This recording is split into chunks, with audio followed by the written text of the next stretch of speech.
News ಅವರಿಗೆ ಮತ್ತೆ ಸ್ವಾಗತ. ಯಾಕೆ ಶ್ರೀಮಂತರ ಮಕ್ಕಳು ಅಪೌಷ್ಟಿಕತೆಯಿಂದ ಸಾಯೋದಿಲ್ಲ? ಈ ಪ್ರಶ್ನೆ ಸಹಜವಾಗಿ ಕಾಡುತ್ತೆ. ಬಡವರ ಮಕ್ಕಳು ಮಾತ್ರ ಅಪೌಷ್ಟಿಕತೆಯಿಂದ ಸಾಯ್ತಾ ಇದ್ದಾರೆ. ವಾಮನಾಚಾರ್ಯ, ನಾನು ನೇರವಾಗಿ ಕೇಳ್ತೀನಿ, ಯಾಕೆ ಶ್ರೀಮಂತರ ಮಕ್ಕಳು ಉಳ್ಳೋರ ಮಕ್ಕಳು ಈ ರೀತಿ ವರದಿ ಆಗೋದಿಲ್ಲಲ್ಲ? ಅವರು ಅಪೌಷ್ಟಿಕತೆಯಿಂದ ಸತ್ತಿದ್ದಾರೆ ಅಂತ ಎಲ್ಲೂ ವರದಿ ಬರೋಲ್ಲ ದೇಶದಲ್ಲಿ. ಹೌದು, ಅಂದರೆ ಅವ್ರಿಗೆ ಸಿಗುವಂಥ ಆಹಾರಕ್ಕೆ ಒಂದು ಕ್ವಾಲಿಟಿ ಇರುತ್ತೆ. ಎರಡನೇದು, ಅವ್ರಿಗೆ ಅವಶ್ಯಕತೆ ಬಿದ್ದ ಕೂಡಲೇ ಆಸ್ಪತ್ರೆಗೆ ಹೋಗಿ ಔಷಧಿಗಳನ್ನು ತಗೊಳ್ಳೋದಕ್ಕಿರುತ್ತೆ. ಮೂರನೇದು, ಒಟ್ಟು ವಾತಾವರಣ ಹೈಜಿನಿಕ್ ಆಗಿರುತ್ತೆ. ಈಗ ಬಡತನ ಇರುವಲ್ಲಿ, ಈಗ ನನಗೆ ದುಡಿದು ತಿನ್ನೋದು ತನ್ನ ಇಡೀ ದಿನದ ಬದುಕಿನ ಬಗ್ಗೆನೇ ಅವನಿಗೆ ಸಂಶಯ ಇರುವಾಗ ನಾನು ಹೊಟ್ಟೆ ತುಂಬುತ್ತು ಅನ್ನುವಂಥ ಒಂದು ರೀತಿ ಅತಂತ್ರವಾಗಿ ಬದುಕುವಂಥ ಕುಟುಂಬಗಳಿಗೆ ಈ ರೀತಿ ನೀವು ಹೇಳುವಂಥ ಹೈಜಿನಿಕ್ಕು, ನನಗೆ ಇದು ಕೊರತೆ ಇದೆ, ನಾನು ಡಾಕ್ಟರ್ ಹತ್ರ ಹೋಗ್ಬೇಕು, ನನಗಿದು ಸಮಸ್ಯೆ ಇದೆ, ನಾನು ಹೇಗಾಗುತ್ತೆ ಅಂತ ಇದು ಇಂಬ್ಯಾಲೆನ್ಸ್ ಇರ್ತಕ್ಕಂಥದ್ದು ನಮ್ಮ ಇಡೀ ವ್ಯವಸ್ಥೆ ಭಾರತದಲ್ಲಿ ಹೇಗಿದೆ ಅಂದರೆ ಅತ್ಯಂತ ಶ್ರೀಮಂತರಿದ್ದಾರೆ, ಅತ್ಯಂತ ಬಡವರಿದ್ದಾರೆ. ಈ ಮಧ್ಯದ ಗ್ಯಾಪ್ ಏನಿದೆ ಇದನ್ನು ಫುಲ್ಫಿಲ್ ಮಾಡೋದೇ ಲೋಕಹಿತ ಮಾಡುವಂಥ ವೆಲ್ಫೇರ್ ಗೌರ್ಮೆಂಟ್ಗಳದ್ದು ಕರ್ತವ್ಯ. ಇದು ಈ ಥರ ಆದಾಗಲೇ government comes into step, ಅಲ್ಲಿ ಬಂದು ನಿಂತು ಯಾವುದು ಆಗಿಲ್ಲ, ಯಾವುದು ಆಗಬೇಕು ಅನ್ನೋದ್ರ ಬಗ್ಗೆ ಅರಿವಿಟ್ಕೊಂಡು ಅಲ್ಲಿ ಒಂದಿಷ್ಟು ಸರ್ಕಾರ ಅನ್ನೋದು ಕೆಲಸ ಮಾಡಬೇಕು. ಎಲ್ಲಿ ಸರ್ಕಾರ ಅನ್ನೋದು ಕೆಲಸ ಮಾಡಲ್ವೋ ಅಲ್ಲಿ ಈ ಥರದ ಅಡಚಣೆಗಳಾಗತ್ತೆ. ಸರ್ಕಾರಗಳು ಶ್ರೀಮಂತರಿಗಾಗಿರುವಂಥ ಅವಶ್ಯಕತೆಯೇ ಇಲ್ಲ. ಸರ್ಕಾರಗಳು ಇರೋದೇ ಎಲ್ಲಿ ಬಡತನ ಇದೆ ಅಲ್ಲಿ.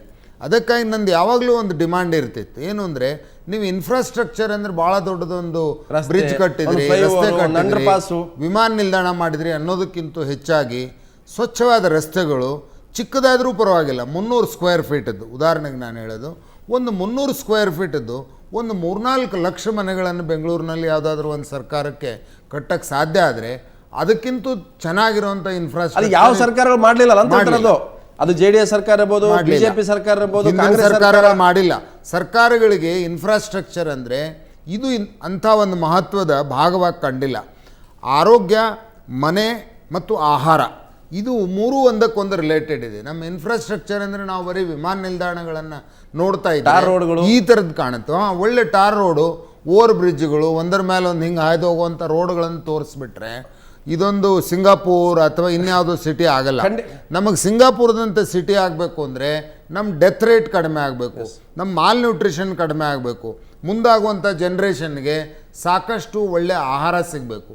ಇದ್ರ ಜೊತೆಯಾಗಿ ಹೈಜೀನ್ ಸಿಗಬೇಕು ಅಂದರೆ ಸ್ವಚ್ಛವಾದ ಚಿಕ್ಕದಾದರೂ ಪರವಾಗಿಲ್ಲ ಇರೋದಕ್ಕೆ ಮನೆಗಳನ್ನು ಕಟ್ಟಿ ಏನು ಗಟಾರ್ ಮೇಲೆ ಇರೋದು. ಲಕ್ಷ್ಮಣ, ಡಾಕ್ಟರ್ ಅಶ್ವತ್ಥ ನೋಡ್ರಿ, ಒಂದು ಪ್ರಶ್ನೆ ಇರ್ತಕ್ಕಂಥದ್ದು ಇಲ್ಲಿ. ಈಗ ವಾಮನಾಚಾರ್ಯ ಹೇಳ್ತಾ ಇದ್ದಾರೆ ಮೂಲಭೂತ ಸೌಕರ್ಯ ಅಂದರೆ ನಮ್ಮ ಸರ್ಕಾರಗಳಿಗೆ ಏನಾಗಿದೆ ಅಂದರೆ ಒಂದು ರಸ್ತೆ, ಒಂದು ಫ್ಲೈಓವರು, ಒಂದಷ್ಟು ಮನೆ ಚೆನ್ನಾಗಿರ್ತಕ್ಕಂಥದ್ದು. ಆದರೆ ಮಾನವ ಅಭಿವೃದ್ಧಿ, ನನ್ನ ಅಭಿವೃದ್ಧಿ ಮತ್ತು ನನ್ನ ಆರೋಗ್ಯ ಮತ್ತು ಶಿಕ್ಷಣ ಮತ್ತು ಸಾಮಾಜಿಕವಾಗಿ ಬದುಕುವಂಥ ಒಂದು ವ್ಯವಸ್ಥೆ, ಈ ಮೂರು ಇಲ್ಲದೆ ಇರ್ತಕ್ಕಂಥ ಒಂದು ಮೂಲಭೂತ ಸೌಕರ್ಯ ಇವತ್ತು ನಾವು ನೋಡ್ತಾ ಇದ್ದೀವಿ. DJ ಆ ರಸ್ತೆಗಳು, ಅಲ್ಲಿರ್ತಕ್ಕಂಥ ಕೊಳಚೆ ನೋಡ್ತಾ ಇದ್ರೆ ಹೇಗೆ ಬದುಕಕ್ಕಾಗುತ್ತೆ ಅಂತ, ಅವ್ನು ಹೇಗೆ ಇಮ್ಯೂನ್ ಸಿಸ್ಟಮ್ ಹೆಂಗೆ ಮಕ್ಕಳಿಗೆ ಬರುತ್ತೆ ಅಂತ, ಪ್ರತಿರೋಧಕ ಶಕ್ತಿ ಬರೋದಾದ್ರೆ ಹೇಗೆ, ಯಾರು ಇದಕ್ಕೆ ನಾನು ಅದಕ್ಕೆ ಕೇಳ್ತಿರೋದು. ಸರ್ಕಾರ ಮತ್ತು ಪಾಲಿಕೆ ಮಧ್ಯೆ ಜಂಗಿ ಕುಸ್ತಿಯಲ್ಲಿ ಒಂದು ರೀತಿ ಸಾಮಾನ್ಯ ಜನ, ಬೆಂಗಳೂರಿನಿರತಕ್ಕಂಥ ಜನ ಸಾಯಲ್ವಾ? ಅವರು ಬಲಿಪಶು ಆಗಲ್ವಾ? ಸರ್, ಇದು ಮುಖ್ಯವಾಗಿ ಬಲಿಪಶು ಆಗ್ತಿರೋಂಥದ್ದು ನಾವು ನಿತ್ಯ ನೋಡ್ತಿದ್ದೀವಿ, ಮುಂದಕ್ಕೂ ನಡೀತಾನೆ ಹೋಗ್ತಿರ್ತದೆ.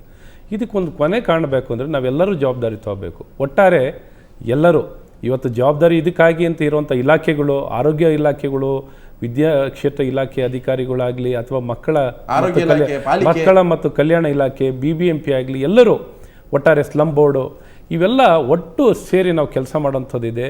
ಇದನ್ನು ಯಾವ ರೀತಿ ಗುಣಮಟ್ಟ ಹೆಚ್ಚಿಸುವಂಥದ್ದು, ಇವತ್ತು ಸ್ವಚ್ಛತೆ ಅನ್ನುವಂಥದ್ದು ಒಂದು ಶಿಸ್ತು. ನಮ್ಮ ಬಡಸ್ತನದಲ್ಲಿ ಏನಾಗುತ್ತೆ ಅಂದರೆ ಎಲ್ಲವನ್ನೂ ಸಹಿಸ್ಕೊಂಡು ಅವರು ಹೇಗೆ ಇದ್ರೂ ನಡೆಸ್ಕೊಂಡು ಹೋಗುವಂಥ ಪ್ರಯತ್ನ ಮಾಡೋಕ್ಕೆ ಹೋಗ್ತಾರೆ. ಅದು ಮಾಡೋಂಗಿಲ್ಲ. ಯಾವತ್ತೇ ಆಗಲಿ ಇವತ್ತು ಒಂದು ಮಗುಗೆ ಅಪೌಷ್ಟಿಕತೆ ಬರುವಂಥದ್ದು, ಇವತ್ತು ಒಂದು ಡಯರಿಯಾ ಆಗಲಿ, ಒಂದು ಕ್ರಾನಿಕ್ ಡಯರಿಯಾ ಇರ್ತದೆ, ಅಥವಾ ಒಂದು ಎಲ್ಲ ವಾಂತಿ ಭೇದಿ ಎಲ್ಲ ಆಗ್ತಿರ್ತದೆ, ಅಥವಾ ಒಳ್ಳೆಯ ತಿಂದಾಗ ಆಹಾರ. ಯಾಕೆಂದ್ರೆ ವಿಧಾನಸಭೆಯಲ್ಲಿ CM ಸ್ಪಷ್ಟವಾಗಿ ಹೇಳಿದ್ದಾರೆ ಅಪೌಷ್ಟಿಕತೆ ಇದ್ದಿದ್ದು ನಿಜ, ಆದರೆ ನಿಮೋನಿಯಾ ಬಂದ್ಬಿಡ್ತು ಅಂತ. ಈಗ ಇಮ್ಯೂನ್ ಸಿಸ್ಟಮ್ ಕಾಯಿಲೆ ಬಂದೇ ಬರುತ್ತೆ. ನಿಮೋನಿಯಾ ಪರಿಸರ ನೀವು ನೋಡಿ, ದೃಶ್ಯಗಳನ್ನು ನೋಡಬಹುದು, ಅಲ್ಲಿ ಎಷ್ಟು ಅಸಹ್ಯವಾಗಿದೆ ಅಂತಂದ್ರೆ ಅಲ್ಲಿ ಯಾರು ಪ್ರಾಣಿಗಳು ಕೂಡ ಬದುಕೋದಿಲ್ಲ ಅಲ್ಲಿ. ನಿಮೋನಿಯಾ ಬರೋದು ಇವೆಲ್ಲ ಯಾಕೆಂದ್ರೆ ಒಂದ್ಸಲಿ ವೀಕ್ನೆಸ್ ಬಂದಾಗ, ಬಾಡಿಯಲ್ಲಿ ನಿಮಗೆ ಪ್ರತಿರೋಧಕ ಶಕ್ತಿ ಹೋದ್ಮೇಲೆ ಯಾವ್ದಾದ್ರು ಕಾಯಿಲೆ ಬಂದೇ ಬರುತ್ತೆ.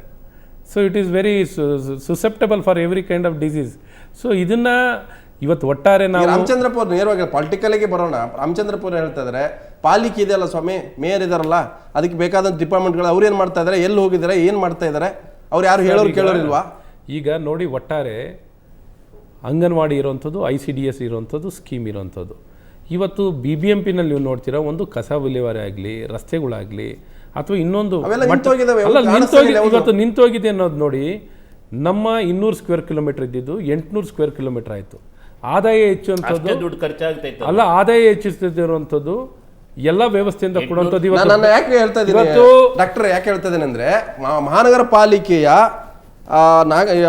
ಅವರು ಸಂಬಂಧಪಟ್ಟಂತ ಡಾಕ್ಟರ್ ಸುರೇಶ್, ಪೌಷ್ಟಿಕ ವಿಭಾಗ ಸುರೇಶ್ ಹೇಳ್ತಿದ್ರೆ, ಹೌದು ಅಂಗನವಾಡಿ ಕೇಂದ್ರಗಳ ವ್ಯಾಪ್ತಿಯಲ್ಲಿ ಸುಮಾರು 600ಕ್ಕೂ ಅಧಿಕ ಮಂದಿ ಮಕ್ಕಳು ಅಪೌಷ್ಟಿಕತೆಯಿಂದ ನರಳುತ್ತಾ ಇದ್ದಾರೆ.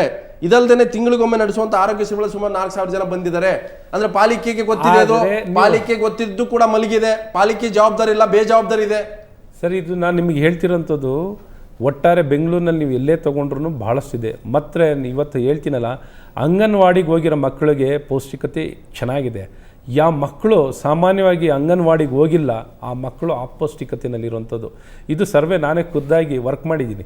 ಈ ಪೌಷ್ಟಿಕತೆ ಬಗ್ಗೆ ನೀವು ಹೇಳಿದ್ರಲ್ಲ, ತಾರು ಮಾನವ ಸಂಪನ್ಮೂಲ ಅಭಿವೃದ್ಧಿ ಅನ್ನುವಂಥದ್ದು ಯಾವ ರೀತಿ ವಿಂಗಡಣೆ ಮಾಡ್ಕೋತೀವಿ ನಾವು, ಹೇಗೆ ಎಷ್ಟು ಆದ್ಯತೆ ರಸ್ತೆ ಕೊಡ್ತೀವೋ, ಆರೋಗ್ಯಕ್ಕೆ ಆದ್ಯತೆ ಕೊಡಬೇಕು, ವಿದ್ಯಾ ಕ್ಷೇತ್ರಕ್ಕೆ ಆದ್ಯತೆ ಕೊಡಬೇಕು, ಉದ್ಯೋಗಕ್ಕೆ ಆದ್ಯತೆ ಕೊಡಬೇಕು. ಹಂಗಂಗೆ ಪ್ರತಿ ಕ್ಷೇತ್ರಕ್ಕೆ ಒಂದು ಸ್ಪೋರ್ಟ್ಸು, ಫಿಟ್ನೆಸ್ಸು, ಇವೆಲ್ಲ ಲಿಂಕು. ಈ ಲಿಂಕ್ ಓವರಾಲ್ ಡೆವಲಪ್ಮೆಂಟ್ ಕೊಡಬೇಕಾದ್ರೆ ಒಟ್ಟಾರೆ ಫೋಕಸ್ಗಳು ಬೇಕು. ಇವತ್ತು ಬೆಂಗಳೂರಿಂದ ನಾವು 65% ಆದಾಯ ರಾಜ್ಯ ಸರ್ಕಾರಕ್ಕೆ ಕೊಡ್ತೀವಿ. ಆದರೆ ರಾಜ್ಯ ಸರ್ಕಾರದಿಂದ ಬರೋಷ್ಟು ದುಡ್ಡು ಎಷ್ಟು ನಮಗೆ? ಬೆಂಗಳೂರು ನಗರಕ್ಕೆ ದುಡ್ಡು ಖರ್ಚು ಮಾಡೋದು ಎಷ್ಟು? ಒಂದು ಬಡ್ಜೆಟ್ ಅಂದರೆ ಎಷ್ಟು? ಒಂದು ಡೆವಲಪ್ಮೆಂಟಿಗೆ ಖರ್ಚು ಮಾಡೋಕ್ಕೆ ಎಷ್ಟು ಕಾಂಪೊನೆಂಟ್ ಖರ್ಚು ಮಾಡ್ತೀವಿ? ಡೆವಲಪ್ಮೆಂಟ್ ಕಾಂಪೊನೆಂಟ್ಗೆ ನಮ್ಮ ದುಡ್ಡು ಖರ್ಚು ಮಾಡೋದು ಎಷ್ಟು? ದುಡ್ಡು ಇದ್ರೆ ತಾನೆ ಎಷ್ಟು ಖರ್ಚು ಮಾಡ್ತೀವಿ? ಇವತ್ತು ನ್ಯೂಯಾರ್ಕ್ ಸಿಟಿ ಇಡೀ ದೇಶದ ಬಡ್ಜೆಟ್ ಒಂದು ನ್ಯೂಯಾರ್ಕ್ ಸಿಟಿ ಖರ್ಚಾಗುತ್ತೆ. ಇವತ್ತು ಬೆಂಗಳೂರಿನಲ್ಲಿ ಒಂದು ವ್ಯವಸ್ಥೆ, ಬೆಂಗಳೂರು ಮಹಾನಗರ ಪಾಲಿಕೆ ಆರ್ಥಿಕ ದಿವಾಳಿ ಬಂದಿದೆ ಅಂತ ದಿವಾಳಿ ಬರೋಕ್ಕೆ ಅನೇಕ ಆಸ್ತಿಗಳು ಮಾರ್ಕೊಳ್ತಾ ಇದ್ದಾರೆ. ಉಗಾರ್ರೆ, ದಿವಾಳಿ ಬರುವಂಥದ್ದು ಎಷ್ಟು ಮಟ್ಟಿಗೆ ಎಕ್ಸ್ಪೆಕ್ಟೇಷನ್ ಏನು? ಜನರೇಟ್ ಮಾಡ್ಬೇಕಲ್ಲ, ಜನರೇಟ್ ಮಾಡಕ್ಕೆ ಒಂದು ಲಿಮಿಟೇಷನ್ ಇದೆಯಲ್ಲ. ಇವತ್ತು ನೋಡಿ, 2000ನೇ ಇಸ್ವಿನಲ್ಲಿ ಬೆಂಗಳೂರಿಗೆ 80 ಕೋಟಿ ರೂಪಾಯಿ ಕಂದಾಯ ಬರ್ತಾ ಇತ್ತು. ಇವತ್ತು 3,000 ಕೋಟಿ ಬರ್ತೈತೆ. ಎಷ್ಟು? 3,000 ಕೋಟಿ ಆಯ್ತು. ಇವರು 225 ಚದರ ಮೀಟರ್ ಇದ್ದದ್ದು 800 ಮೀಟರ್ ಆಗಿದೆ. ಆದರೆ 3,000 ಕೋಟಿ ಕಂದಾಯ ಬರ್ತೈತೆ ಇವತ್ತು. ಕಡಿಮೆ ಇಲ್ಲ ಇದು. ಆಮೇಲೆ ಸರ್ಕಾರದ್ದು ಬರುತ್ತೆ, ನರ್ಮದು ಉಪಯೋಗಿಸುವಂದ್ರು, ಎಲ್ಲ ಉಪಯೋಗಿಸುವಂದ್ರು. ಎಲ್ಲರೂ ರಸ್ತೆಯಲ್ಲಿ ಎಲ್ಲರೂ ಮೋರಿಯಲ್ಲಿ ಬಿಟ್ಬಿಟ್ರು. ಯಾವ್ದಾನ ಇದೆಯಾ ಇಲ್ಲಿ ಬೆಂಗಳೂರಿನಲ್ಲಿ? ಯಾವ್ದಾನ ಇದೆಯಾ? ಅಂದ್ರೆ ಪಾಲಿಕೆ ಸದಸ್ಯರು ಸತ್ತೋಗಿದಾರ? ನಿಮ್ಮವರಿಲ್ವಾ? ಎಲ್ಲರೂ ಇದ್ದಾರೆ. ಎಲ್ಲರೂ ರೆಸ್ಪಾನ್ಸಿಬಿಲಿಟಿ ಇಲ್ಲ. ನೋಡಿ, 7 ವರ್ಷದಿಂದ ಜಗದೀಶ್ ಶೆಟ್ಟರು ವಿಧಾನಸಭೆಯಲ್ಲಿ ಹೇಗೆ ಕೇಳ್ತಾರೆ ನೀವು ಕೇಳಿ. ಹೌದು, 7 ವರ್ಷದಿಂದ 25,000 ಕೋಟಿ ರೂಪಾಯಿ ಬೆಂಗಳೂರು ಖರ್ಚಾಗಿದೆ. ಎಷ್ಟು ಎಲ್ಲಾನ ಇದೆ ನೋಡಿಸಿ. ನಾನು ಸಂಪದರಾಜ್ ಕೇಳ್ತೀನಿ, ಈಗ ಡಿಜೆಹಳ್ಳಿ ವಿಚಾರವನ್ನ ನೀವು ಪಾಲಿಕೆ ಸದಸ್ಯರಾಗಿ ಯಾಕೆ ಇದನ್ನು ಪ್ರಸ್ತಾಪ ಮಾಡೋಕ್ಕಾಗಿಲ್ಲ? ಯಾಕೆ ಕಮಿಷನರ್ ಆಗಿಲ್ಲ ಅಥವಾ ಮೇಯರ್ ಕಮ್ಯುನಿಟಿ ತರಕ್ಕಾಗಿಲ್ಲ? ನೀವು ಫೇಲ್ ಆಗಿಲ್ವಾ? ಸತತವಾಗಿ ನಾನು ಈ 3 ವರ್ಷದಲ್ಲಿ ತಾವು ದಾಖಲೆಗಳನ್ನು ತೆಗೆದು ನೋಡ್ಬೋದು. ಪ್ರತಿ ಮಾಸಿಕ ಸಭೆಯಲ್ಲಿ ನಾನು ಮಾತಾಡಿದ್ದೀನೋ ಇದ್ರ ಬಗ್ಗೆ. ಇದು ಬಂದು ಯಾರು ಸೀರಿಯಸ್ ಇಲ್ಲ? ಇಲ್ಲ ಸೀರಿಯಸ್ ಅಂತ ಇಲ್ಲ, ಪಾಲಿಕೆಯಲ್ಲಿ ಸೀರಿಯಸ್ ಇಲ್ಲ. ಒಂದು ನಿಮಿಷ ನಾನು ಹೇಳ್ತಾ ಇದ್ದೀನಿ. ಈಗ ಗಾರ್ಬೇಜ್ ಕ್ಲಿಯರೆನ್ಸ್ ಬಗ್ಗೆ ನಾನು ನಮ್ಮ ಪಾಪ್ಯುಲೇಷನ್ ಮತ್ತು ಇದು ಎರಡು ಸೇರಿ ಬರ್ತದೆ. ನಾನು 150 ಜನ ಸಿಬ್ಬಂದಿ ಕೇಳಿದ್ದೆ, ನನಗೆ ಕೊಟ್ಟಿರೋದು 40 ಜನ. ಒಂದು 2.5 ಸ್ಕ್ವೇರ್ ಕಿಲೋಮೀಟರ್ ವ್ಯಾಪ್ತಿಯಲ್ಲಿ 40 ಜನ ಇಟ್ಕೊಂಡಂಥ ಸ್ಲಮ್ಮಲ್ಲಿ ಒಂದು ಟ್ರ್ಯಾಕ್ಟರ್ ಹೋಗಲ್ಲ, ಒಂದು ಆಟೋ ಹೋಗಲ್ಲ. ಕಸ ವಿಲೇವಾರಿ ಹೆಂಗ್ ಮಾಡ್ತೀರಾ? ಮೊನ್ನೆ ಹೊಸ ಟೆಂಡರ್ ಕಾಲ್ಫರ್ ಮಾಡಿದಾಗ ನಾನು ಲೆಟರ್ ಕೊಟ್ಟಿದ್ದೀನಿ ಹೆಲ್ತ್ ಡಿಪಾರ್ಟ್ಮೆಂಟ್ ಅವ್ರಿಗೆ. ಹೆಲ್ತ್ ಕಮಿಟಿ ಕೊಟ್ಟಿದ್ದೀನೋ 45-50 ಜನರದಲ್ಲಿ ನನ್ನ ವಾರ್ಡಲ್ಲಿ ಕಸ ವಿಲೇವಾರಿ ಮಾಡೋಕ್ಕಾಗಲ್ಲ. ನನ್ನ ವಾರ್ಡಲ್ಲಿ 1:20 ಪಾಪ್ಯುಲೇಷನ್. ಎಲ್ಲಿ ಒಂದು ಮನುಷ್ಯ ಇರಬೇಕು ಅಲ್ಲಿ 20 ಜನ ಇದ್ದಾರೆ. ಅದು ಅನ್ಎಜುಕೇಟೆಡ್ ಪೀಪಲ್ ಜಾಸ್ತಿ ಇರೋದು. ಅವ್ರಿಗೆ ಸಿವಿಕ್ ಸೆನ್ಸ್ ಇರಲ್ಲ. ಅಂಥ ಜಾಗಕ್ಕೆ ನಾವು ಹೆಚ್ಚಿನ ಸಂಖ್ಯೆಯಲ್ಲಿ ಜನರನ್ನು ಕೊಡಬೇಕು. ಅದರಲ್ಲಿ ಪಾಲಿಕೆಯವರು ಅದರಾಗಿದ್ದಾರೆ. ನನ್ನ ಹೆಲ್ತ್ ಡಿಪಾರ್ಟ್ಮೆಂಟ್ನವರು, ಹೆಲ್ತ್ ಅಧಿಕಾರಿಗಳು ಅವರೇ ಹೊಣೆ ಇದಕ್ಕೆ. ಯಾಕಂದರೆ ಅವರು ಸಂಬಂಧಪಟ್ಟ ಅಧಿಕಾರಿಗಳ ಹತ್ರ ಮಾತಾಡಿ ಟೆಂಡರ್ ಕರೆಯುವಾಗ ನನ್ನ ಡಿಜೆಹಳ್ಳಿ ವಾರ್ಡ್ಗೆ ಹೆಚ್ಚಿನ ಸಂಖ್ಯೆಯಲ್ಲಿ ಜನರನ್ನು ಕೊಡಬೇಕಾಗಿದೆ. ಇವತ್ತು 2 ತಿಂಗಳ ಹಿಂದೆ ತಾವೇ ನೋಡಿದ್ದೀರಾ, ಎಲ್ಲ ಬೀದಿಯಲ್ಲಿ ಕಸಗಳಿತ್ತು. ಎಲ್ಲ ಬೀದಿಯಲ್ಲಿ ಎಲ್ಲಿ ಮಂತ್ರಿಗಳು ಹೋಗ್ತಾರೆ, VIP ಗಳು ಹೋಗ್ತಾರೆ, ಅಂಥ ಜಾಗದಲ್ಲಿ ಕಸ ಇದ್ದಾಗ ಡಿಜೆಹಳ್ಳಿ ಅಂತ ಸ್ಲಮ್ಮಲ್ಲಿ ಯಾಕಿರಲ್ಲ? ಯಾಕೆ ಇಲ್ಲಿ ಪಾಲಿಕೆ ವಿಫಲರಾಗಿರೋದು? ಯಾಕೆ ಅಂದರೆ ನಾನು ನಮ್ಮ ಡಿಪಾರ್ಟ್ಮೆಂಟಲ್ಲಿ ನಾನು ಎಷ್ಟು ಸಿಬ್ಬಂದಿ ಬೇಕಂತ ನಾನು ಕೇಳಿದ್ದೆ. ಇವತ್ತು ನಾನು ಆಯುಕ್ತರ ಸಂಜೆ ಹೋಗಿ ಒಂದು ಲೆಟರ್ ಕೊಟ್ಟಿದ್ದೀನಿ, ನನಗೆ ಇನ್ನೊಂದು 50 ಪೂರ್ವ ಕಾರ್ಮಿಕರು ಬೇಕು, ಇಲ್ಲಾಂದರೆ ಈ ಜಾಗದಲ್ಲಿ ಒಂದು ನಿಮಿಷ ನಾನು ಅಶೋಕ್ ಕ್ವಿಕ್ ಕೇಳ್ತೀನಿ. ಸಂಪತ್ ಕುಮಾರ್ ಹೇಳ್ತಾ ಇದ್ದಾರೆ ಕಾರ್ಪೊರೇಟರ್ ಆಗಿ, ಇದೊಂದೇ ಪ್ರಕರಣ ಅಲ್ಲ ಮೇಘಲಾದು, ಇನ್ನಷ್ಟು ಬಹಳ ಮಕ್ಕಳು ಈ ರೀತಿ ಅಡ್ಮಿಟ್ ಆಗಿದ್ದಾರೆ. ಸೊ ಇದೊಂದು ರೀತಿ ಸೀರಿಯಸ್ ತಗೋಬೇಕಲ್ಲ ಸರ್ಕಾರ ಮತ್ತು ಪಾಲಿಕೆ? ಖಂಡಿತ ಸೀರಿಯಸ್ ಆಗಿ ತಗೋಬೇಕು.